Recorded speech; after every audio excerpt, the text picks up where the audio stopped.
Hello student, GK भाई Devendra sir की class में आपका हार्दिक स्वागत है।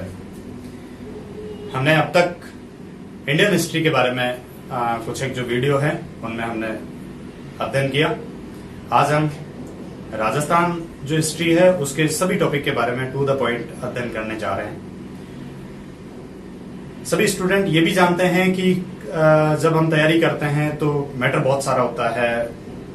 बहुत सारे जो स्टूडेंट हैं वो खासकर केवल अपना पसंदीदा जो मैटर है वो ही पढ़ते रहते हैं। बहुत सारा मैटर हमें पढ़ाया भी नहीं जाता है और जनरली जो इम्पोर्टेंट टॉपिक है वही पढ़ाए जाते हैं। इसलिए हमने ये देखा कि स्टूडेंट के हित के लिए हम लगभग सभी टॉपिक जो इम्पोर्टेंट भी हैं और अनइम्पोर्टेंट टॉपिक भी हैं वहां से हम सभी टॉपिक्स की टू द पॉइंट स्टडी करेंगे। हमारे चैनल पे आपको सभी टॉपिक्स के वीडियो क्रमबद्ध रूप से मिलते जाएंगे। मेरा हमेशा ये प्रयास रहता है कि जो स्टूडेंट है सिलेबस के अकॉर्डिंग जो है चीजें पढ़ता रहे। कोई भी जो टॉपिक है उसको न तो इतना ज्यादा तवज्जो दे और न ही बहुत कम महत्व या न के बराबर महत्व दे, अर्थात पढ़े ही नहीं। अब वर्तमान जो एग्जाम का पैटर्न है उसमें हमने ये भी देखा कि जो क्वेश्चंस जो हैं उनका तरीका बदल रहा है और खासकर हमें टॉपिक जो अनइम्पोर्टेंट टॉपिक हैं उनके बारे में क्वेश्चन बहुत ज्यादा संख्या में मिल रहे हैं और जो महत्वपूर्ण टॉपिक हैं उनके बारे में क्वेश्चन कम मिल रहे हैं न के बराबर, क्योंकि उनसे क्वेश्चन बहुत ज्यादा पूछे जा चुके हैं। इसलिए आप प्रयास ये करें कि सिलेबस के अकॉर्डिंग लगभग सभी टॉपिक को टच करें और जो अनइम्पोर्टेंट टॉपिक समझते हैं हम वहां से क्राइटेरिया जो है वो चूज करें और उस क्राइटेरिया के अकॉर्डिंग उन अनइम्पोर्टेंट टॉपिक को, जो कम महत्वपूर्ण टॉपिक हैं, उनकी भी हम बात करेंगे, उनको भी आप पढ़ें। तो हम एक तरह से इसी श्रृंखला में राजस्थान का पहला जो टॉपिक है, राजस्थान के इतिहास जानने के स्रोत के बारे में, जो दो प्रकार के स्रोत हमने इंडियन हिस्ट्री में देखे कि पहला पुरातात्विक स्रोत है जो हमें खुदाई में मिला या अन्य स्मारक छतरियां बावड़ियों के रूप में है। दूसरा लेखन साहित्य के रूप में जो साहित्यिक स्रोत है जो खासकर विदेशी यात्रियों का विवरण है। इसके अलावा धार्मिक और लौकिक साहित्य है। ठीक वैसे ही हम राजस्थान के जिस टॉपिक की बात करने जा रहे हैं, सोर्स की बात करने जा रहे हैं, अति महत्वपूर्ण टॉपिक है। आरएस में 100% एक तरह से इस टॉपिक से क्वेश्चन की संभावना रहती है, हर बार आता भी है। और आजकल हमें पटवार, कांस्टेबल वगैरह और जो ग्रेड के जो क्वेश्चन है उनमें भी बहुत सारे क्वेश्चन जो हैं इनमें से हमें देखने को मिलता है। खासकर साहित्य के बारे में तो आता ही है, पुरातात्विक स्रोत और अभिलेख और जो अन्य ताम्रपत्र वगैरह जो हैं, इसके अलावा सिक्के जो हैं, मृदभांड हैं, उनके बारे में भी हमें बहुत सारे क्वेश्चन मिल रहे हैं। तो इसी की हम बात कर लेते हैं। सबसे पहले देखते हैं कि जो इतिहास है, इस शब्द का अर्थ हमने देखा, इति है और आस, अतीत में घटित निश्चित घटनाओं का जो क्रमबद्ध विवरण था उसको हमने इतिहास में रखा। बहुत सारे विदेशी विद्वान जो है भारतीय जो इतिहासकार हैं या प्रारंभिक इतिहास लेखन है उस पर आरोप लगाते हैं कि भारतीयों को इतिहास लिखना नहीं आता। लेकिन हम देखते हैं कि प्राचीन काल से ही भारतीय जो हैं खासकर इतिहास लेखन में रुचि रखते हैं और एक पुस्तक राजतरंगिणी जो प्रसिद्ध पुस्तक है उसके लेखक कलहण कहते हैं कि वही विद्वान कवि प्रशंसा का पात्र है जो राग द्वेष से ऊपर उठकर इतिहास लेखन करता है। तो इतिहास जो है वो निष्पक्ष और तटस्थ रूप से लिखने की बात खासकर कलहण बहुत पहले ही कह देते हैं। हमारे पुराण जो हैं टू द पॉइंट बात करते हैं। पुराणों में विभिन्न राजाओं की वंशावली की बात की गई है। तो ये जो आरोप है वो तो निराधार है। हाँ, ये जरूर है कि एक तरह से जो पक्ष है, किसी पक्ष को ज्यादा तवज्जो दे दी गई है, कुछ पक्ष जो है वो थोड़ा कम महत्वपूर्ण रह गया हो, खासकर लौकिक जो पक्ष है उसके संदर्भ में। तो उसी इतिहास की बात करते हैं। तो इतिहास का शाब्दिक अर्थ अतीत में घटित निश्चित घटनाओं का क्रम हम कह सकते हैं। इस इतिहास के जनक की बात कर लेते हैं। जब हम विश्व इतिहास के जनक, विश्व इतिहास के पिता की बात करते हैं तो विश्व इतिहास के पिता माने जाते हैं हेरोडोटस, यूनानी इतिहास का, और इनका ग्रंथ हिस्टोरी का है। ये भारत कभी नहीं आते हैं और भारत फारस संबंधों का वर्णन एक तरह से दूसरे लेखकों से सुनकर हिस्टोरी का ग्रंथ में देते हैं। 5वीं शताब्दी ईसा पूर्व की बात थी। तो विश्व इतिहास के जनक माने जाते हैं हेरोडोटस। दूसरे क्रम में हम देखते हैं कि भारतीय इतिहास जो है उसके जनक, भारतीय इतिहास के पिता माने जाते हैं मेगास्थनीज। और ये जब चंद्रगुप्त मौर्य का काल था तो चंद्रगुप्त मौर्य के दरबार में यूनानी सेल्यूकस के राजदूत के तौर पर मेगास्थनीज भारत आते हैं और उन्होंने अपना विवरण लिखा था इंडिका। तो भारतीय इतिहास के जनक हुए मेगास्थनीज, उनकी पुस्तक है इंडिका। ये अपना रीड का भी क्वेश्चन। विश्व इतिहास के जनक की बात पूछी जाती है तो हेरोडोटस हैं और इनकी मुख्य पुस्तक हिस्टोरिका है। ये कभी भारत आते नहीं है और एक तरह से अनुश्रुतियों के आधार पर भारतीय इतिहास का विवरण 5वीं शताब्दी ईसा पूर्व लिखा है। और जब हम राजस्थान के इतिहास की बात करते हैं, राजस्थान के इतिहास के जनक की बात करते हैं, तो राजस्थान के इतिहास के जनक कर्नल जेम्स टॉड को माना जाता है और जिनकी प्रसिद्ध पुस्तक जो है annuls and antiquities of Rajasthan है। तो राजस्थान इतिहास के जनक है कर्नल जेम्स टॉड, भारतीय इतिहास के जनक है मेगास्थनीज और विश्व इतिहास के जनक माने जाते हैं हेरोडोटस। की सरलतम बात हुई इतिहास की। जब हम इतिहास की बात करते हैं तो दो प्रकार के स्रोत जो है इतिहास का काम में लेते हैं। पहले प्रकार का जो स्रोत है उसको हम पुरातात्विक स्रोत कहते हैं, इसी की हम आज डिटेल पढ़ेंगे। और दूसरे प्रकार का जो स्रोत है उसको हम साहित्यिक स्रोत कह देते हैं। विभिन्न भाषाओं में जो लिखा गया विवरण है उसकी बात। पहले प्रकार का जो स्रोत है उसको पुरातात्विक स्रोत कहा जाता है, जो एक तरह से खुदाई में मिले हैं या अन्य स्मारक अभिलेखों के रूप में हमें मिले हैं। तो पुरातात्विक स्रोत की हम बात करते हैं आज। भारतीय इतिहास के संदर्भ में हमने देखा कि बहुत सारे अभिलेख, सिक्के, मृदभांड, स्मारक, छतरियां, बावड़ियां, किले वगैरह है वो पुरातात्विक स्रोत में रखते हैं हम। वेद, पुराण, उपनिषद साहित्यिक स्रोत में। वही राजस्थान के इतिहास की बात करें तो बहुत सारा जो एक तरह से रासो साहित्य है, हिंदी भाषा का साहित्य है, संस्कृत साहित्य है, प्राकृत भाषा का पाली साहित्य है, इसके अलावा अरबी और फारसी साहित्य है। विदेशी विद्वानों का जो विवरण हम अरबी और एक तरह से चीनी यात्रियों के संदर्भ में देखते हैं तो प्राचीन जो संस्कृत साहित्य जो है वो भी एक तरह से राजस्थान के इतिहास के बारे में जानकारी देता है। सबसे पहले पुरातात्विक स्रोत की बात करते हैं। तो पुरातात्विक स्रोत में हम सबसे पहले इंपॉर्टेंट बात, इस बार कॉलेज लेक्चरर का एक क्वेश्चन भी था कि भारतीय पुरातत्व के जो जनक है, भारतीय पुरातत्व विभाग जो था उसकी स्थापना हमने देखा कि 1861 में कलकत्ता में हुई थी और इसके जनक माने जाते हैं अलेक्जेंडर कनिंघम। तो भारतीय पुरातत्व विभाग के जनक अलेक्जेंडर कनिंघम थे, जिनके नेतृत्व में 1861 में पुरातत्व विभाग की स्थापना हुई। पुरातत्व विभाग जो है मुख्यतः जो ऐतिहासिक धरोहर है उसको सुरक्षित मरम्मत का काम करता है, संरक्षण की जिम्मेदारी उसकी होती है। एक तरह से खुदाई का काम भी करता है और खुदाई में मिली हुई जो सामग्री है उसको राजकीय संग्रहालय के माध्यम से सुरक्षित रखने का काम, अभिलेखागार के माध्यम से सुरक्षित रखने का काम भी पुरातत्व विभाग करता है। तो भारतीय पुरातत्व के जनक के तौर पर देखें तो कनिंघम आता है। और राजस्थान में पुरातत्व के जनक की बात करें तो ये 1871 की बात थी लगभग। ये SCL कार्लाइल को माना जाता है। तो राजस्थान के पुरातत्व के जनक कार्लाइल हैं और भारतीय पुरातत्व के जनक अलेक्जेंडर कनिंघम हैं। कनिंघम ने बहुत सारे जो नगर हैं उनका उत्खनन कार्य भी किया है, खोजा भी है उन्हें। और खासकर उनकी एक प्रसिद्ध पुस्तक स्तूप ऑफ भरहुत हमें मिलती है। तो भरहुत स्तूप उन्होंने खोजा था। हेलियोडोरस स्तूप जो है वो भी उनके द्वारा खोजा गया था।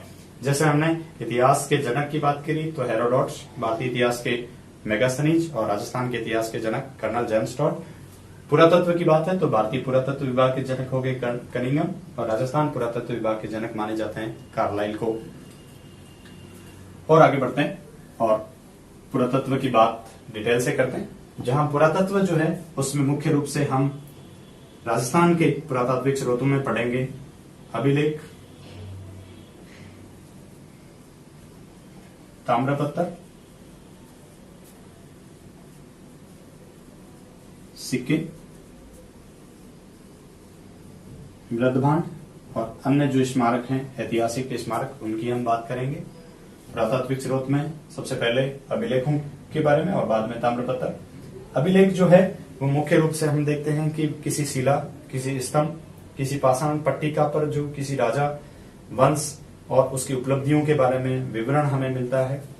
ताम्रपत्र, तांबे की पट्टिकाओं पर हमें किसी शासक, उसकी वंशावली, उसके भूमि अनुदान के बारे में जो जानकारी मिलती है। खासकर ताम्रपत्रों का ज्यादातर उद्देश्य जो है वो भूमिदान होता था। सिक्के जो है विविध धातुओं के हैं और अलग अलग स्थानों पे मिले हैं। अलग अलग राजवंशों के, अलग अलग शासकों के, उनकी रुचि को दर्शाता है, उसकी अर्थव्यवस्था को दर्शाता है। और मृदभांड जो है वो विभिन्न प्रकार की मृदभांड संस्कृति, मृदभांड हम अनाज संग्रह के बर्तन को कह रहे हैं जो अलग अलग कलर के आधार पर अलग अलग संस्कृतियों से मेल खाते हैं।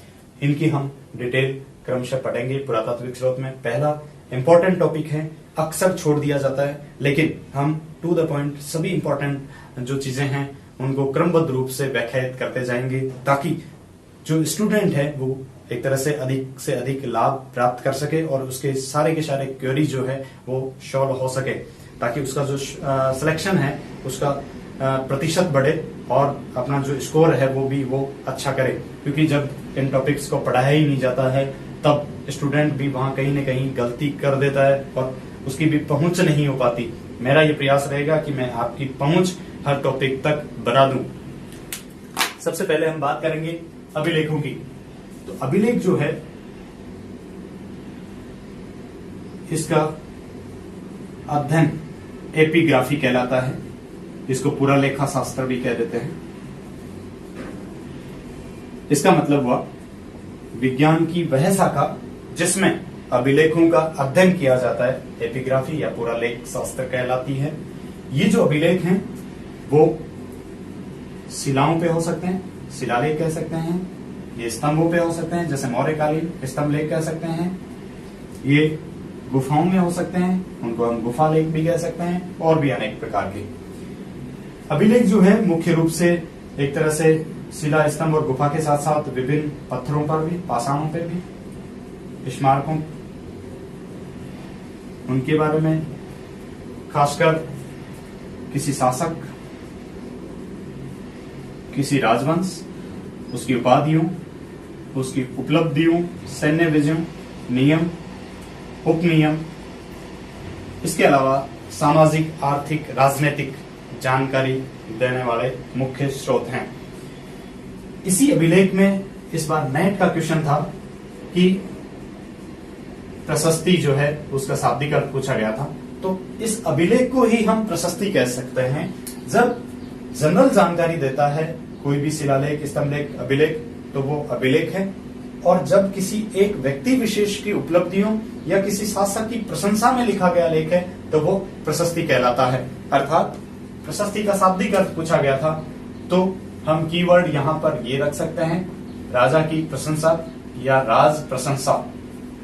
तो दूसरा अपना महत्वपूर्ण शब्द और क्वेश्चन भी हो गया, प्रशस्ति किसे कहा जा रहा है? राजा की प्रशंसा में लिखा गया लेख है। ये अभिलेख का ही एक स्वरूप है। फॉर एग्जाम्पल, हम प्रयाग प्रशस्ति जो है उसको प्रयाग अभिलेख भी कह रहे हैं, प्रयाग प्रशस्ति भी कह रहे हैं। एक तरह से जूनागढ़ प्रशस्ति भी कह रहे हैं, जूनागढ़ अभिलेख भी कह रहे हैं। जब शासक की प्रशंसा में कोई लेख लिखा जा रहा है तो वो प्रशस्ति हो जाता है, जैसे प्रयाग प्रशस्ति, जैसे जूनागढ़ प्रशस्ति, जैसे राजसिंह प्रशस्ति, बहुत सारी।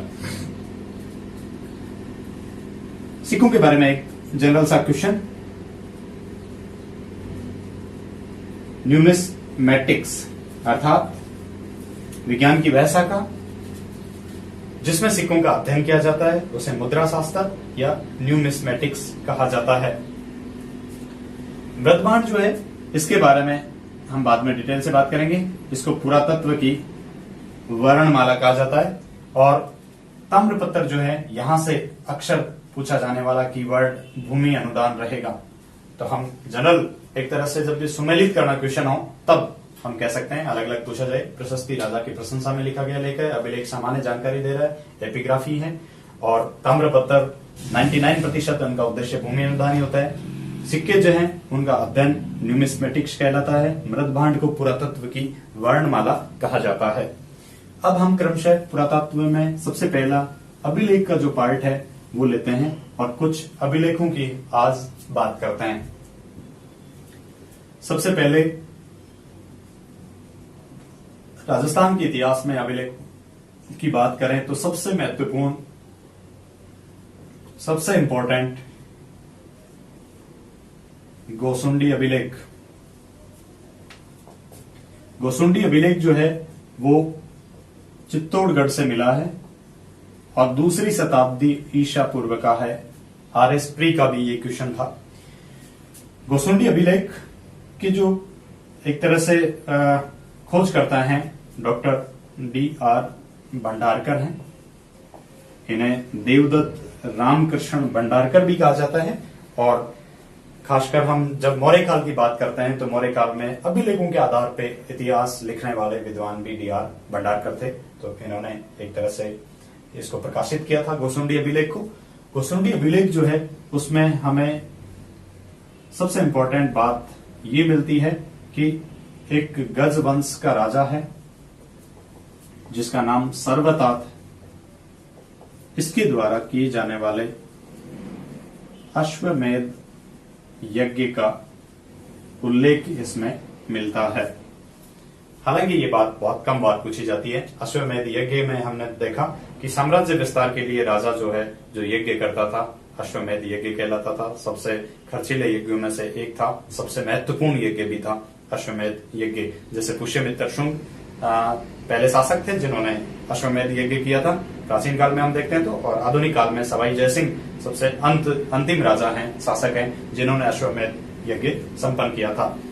इसी गोसुंडी अभिलेख में हमें मिलता है कि यहां पर भागवत धर्म की पूजा प्रचलित थी। भागवत जो है मुख्य रूप से हम वैष्णव धर्म या वैष्णव संप्रदाय भी कह सकते हैं, जहां विष्णु जो है उसके कुल 10 अवतार आते हैं और 10 अवतारों में सामान्यतः जो विष्णु के अनुयायी हैं वो वैष्णव कहलाए, जो शिव के अनुयायी है वो शिव कहलाते हैं। शिव के बहुत सारे संप्रदाय मिलते हैं, जैसे पाशुपत संप्रदाय है, जैसे कापालिक संप्रदाय है, कालमुख संप्रदाय है। ठीक वैसे ही वैष्णव संप्रदाय के भी हमें जैसे रामानंदी संप्रदाय है, जैसे रामानुज संप्रदाय है, जैसे भागवत संप्रदाय है, वैष्णव का ही एक रूप है।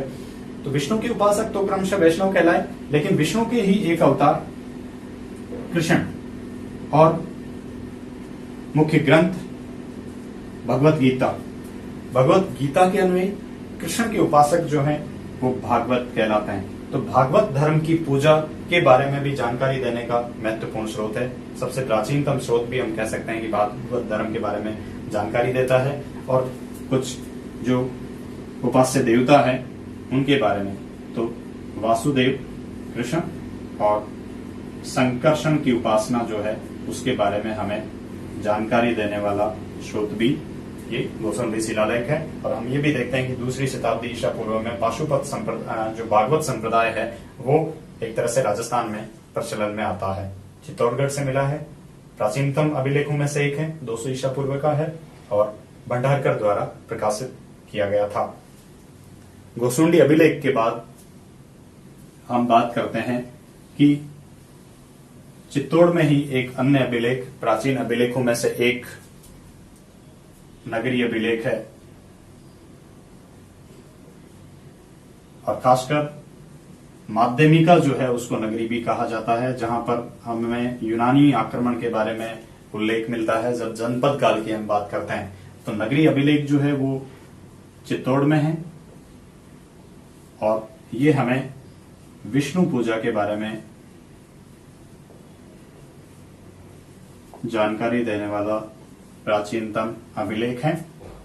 नगरी के संदर्भ में हम बात करते हैं तो नगरी देखो चित्तौड़गढ़ में इसको माध्यमिका भी कहा जाता है और खासकर यवनों का जो आक्रमण है वो माध्यमिका पर भी होता है। ये एक तरह से गार्गी संहिता, इसके बारे में उल्लेख पतंजलि के महाभाष्य में इसका उल्लेख मिलता है। तो माध्यमिका को नगरी भी कहा जाता है चित्तौड़गढ़ में एक तरह से। और नगरी अभिलेख जो है वो विष्णु पूजा के बारे में जानकारी देने वाला प्राचीनतम अभिलेख हुआ। राजस्थान के जो अभिलेख हैं उनकी लिपि मुख्य रूप से नागरी लिपि मिलती है और कुछ अभिलेखों की लिपि ब्राह्मी लिपि भी मिलती है। ज्यादातर राजस्थानी भाषा में, संस्कृत भाषा में, और मध्यकाल के कुछ अभिलेखों की बात करें तो एक तरह से हमें फारसी और उर्दू भाषा में भी मिलते हैं। आगे चलते हैं अभिलेखों की परंपरा में, और सबसे इंपॉर्टेंट अभिलेख जो है वो हमें मिले हैं बैराट जयपुर से। यहां से मुख्य रूप से 2 शिलालेख मिले हैं। एक को भाब्रू फलक अभिलेख कहा जा रहा है, और दूसरा जो शिलालेख है उसको सामान्यतः बैराट शिलालेख या बैराट अभिलेख भी हम कह सकते हैं। अर्थात बैराट जयपुर से। बैराट एक प्राचीन सभ्यता भी है, राजस्थान में इंपॉर्टेंट सभ्यता भी है। महाभारत काल में और मौर्य काल में इसका बहुत महत्वपूर्ण स्थान रहेगा। 2 अभिलेख हैं, एक बैराट अभिलेख, एक भाब्रू फलक अभिलेख। भाब्रू फलक अभिलेख जो है इसके बारे में मान्यता है कि ये कैप्टन बर्ट द्वारा लगभग 1840 में खोजा गया था, और वर्तमान में इसको कलकत्ता राजकीय संग्रहालय में रखा गया है। तो कलकत्ता बैराट शिलालेख भी इसको कहा जा सकता है। इसकी इंपॉर्टेंट बात यह है कि भाब्रू जो फलक शिलालेख है वो बीजक की पहाड़ी से मिला है, और ये हमें अशोक के बौद्ध धर्म का अनुयायी होने के बारे में जानकारी देता है। अर्थात अशोक जो मौर्य राजा है वो बुद्ध का उपासक था, और बौद्ध धर्म के त्रिरत्न आते हैं, बुद्धम शरणम गच्छामि, धम्मम शरणम गच्छामि और संगम शरणम गच्छामि। अर्थात बुद्ध की शरण में जाएं, धम्म की शरण में जाएं या संघ की शरण में जाएं मोक्ष के लिए, तो हमें बौद्ध धर्म के त्रिरत्न बुद्ध, धम्म और संघ की जानकारी भाब्रू फलक अभिलेख देता है, और अशोक द्वारा इन त्रिरत्नों में निष्ठा का प्रमाण भी ये जो भाब्रू फलक अभिलेख है वो है। तो बैराट जो है वहां से 2 अभिलेख मिले। भाब्रू फलक अभिलेख इंपॉर्टेंट है, कैप्टन बर्ट ने खोजा था, और मौर्य काल के बारे में जानकारी देता है। मौर्य काल के जो अभिलेख हैं उनकी लिपि अधिकांश की हमें ब्राह्मी मिलती है, और अधिकांश की भाषा जो है वो प्राकृत भाषा है।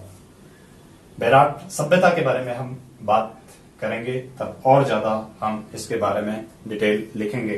तो यहाँ पर 2 अभिलेख हमें बैराट से मिले, एक बैराट अभिलेख सामान्य और भाब्रू फलक अभिलेख।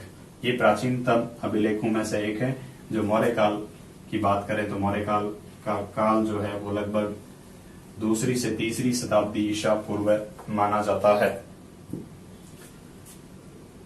एक प्राचीन अभिलेखों में से मानमोरी अभिलेख है, मानमोरी शिलालेख। और मानमोरी शिलालेख जो है वो भी हमें चित्तौड़ से मिला है। इसमें हमें चित्रांगद मौर्य का उल्लेख मिलता है। ये अपना ग्रेड का क्वेश्चन भी हुआ राजस्थान में। और चित्रांगद मौर्य द्वारा चित्तौड़ दुर्ग के निर्माण जो है वो किया गया था चित्रांगद मौर्य द्वारा। चित्रांगद मौर्य का इसमें उल्लेख है। जो समुद्र मंथन है, अमृत मंथन की कथा है, इसका उल्लेख भी हमें इसमें मिलता है। और मानमोरी अभिलेख जो है उसके बारे में जनरल क्वेश्चन ये हो सकता है कि कर्नल टॉड जो है वो इसे इंग्लैंड ले जा रहा था, और एक तरह से असंतुलन होने के कारण, जहाज में असंतुलन होने के कारण उसे समुद्र में फेंकना पड़ा।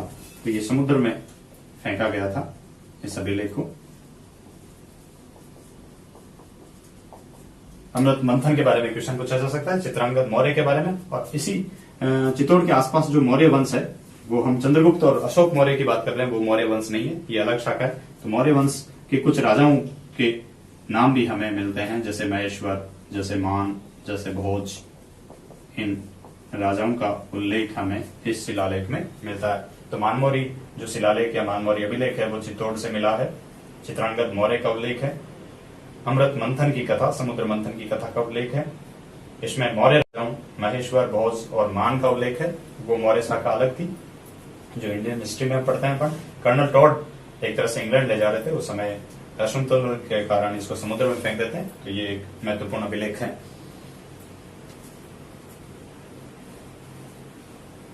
आगे बढ़ते हैं और इसी परंपरा में हम देखते हैं कि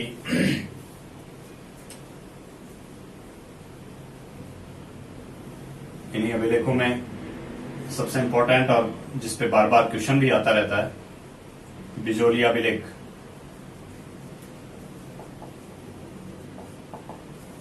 गोसुंडी के बाद सबसे ज्यादा प्रबल संभावना और ज्यादातर रिपीट होने वाले क्वेश्चन एक तरह से ज्यादा पूछे गए हैं, क्राइटेरिया हम कह सकते हैं बिजोलिया अभिलेख का है। बिजोलिया जो है वो एक तरह से भीलवाड़ा में है। बिजोलिया किसान आंदोलन के लिए भी प्रसिद्ध था। जब किसान आंदोलन की बात करेंगे तब करेंगे। 1170 ईस्वी के आसपास का है और इसके प्रशस्तिकार जो हैं वो गुणभद्र माने जाते हैं। तो बिजोलिया शिलालेख भीलवाड़ा से मिला है, 1170 ईस्वी 12वीं शताब्दी का है। इसके प्रशस्तिकार लेखक गुणभद्र माने जाते हैं। बिजोलिया शिलालेख के बारे में हमें बहुत सारी बातें मिलती है और इंपॉर्टेंट भी रहेगी। सबसे पहले सांबर में चौहानों की जो शाखा है, सांबर में चौहान वंश की स्थापना जो है वासुदेव चौहान द्वारा की गई थी। इसका जिक्र हमें बिजोलिया शिलालेख में मिलता है और चौहानों के संस्थापक आदि पुरुष मूल पुरुष वासुदेव चौहान माने जाते हैं। लगभग 551 ईस्वी की बात थी। सांबर जो है यहाँ के आसपास का क्षेत्र शपाद लक्ष्य भी कहलाता है और सांबर के चौहानों की प्रारंभिक राजधानी की बात करें तो प्रारंभिक राजधानी अहिछत्रपुर थी। जहां पर हमने उत्तर वैदिक काल में लिखा कि अहिछत्र केवल शब्द जो है वो उत्तर प्रदेश का था लोह युगीन साक्ष्यों के लिए। वहीं पे नागौर जो है उसका प्राचीन नाम हमें अहिछत्रपुर मिलता है। तो सांबर के चौहानों की प्राचीन राजधानी थी अहिछत्रपुर नागौर। बाद में उन्होंने राजधानी अपनी अजमेर,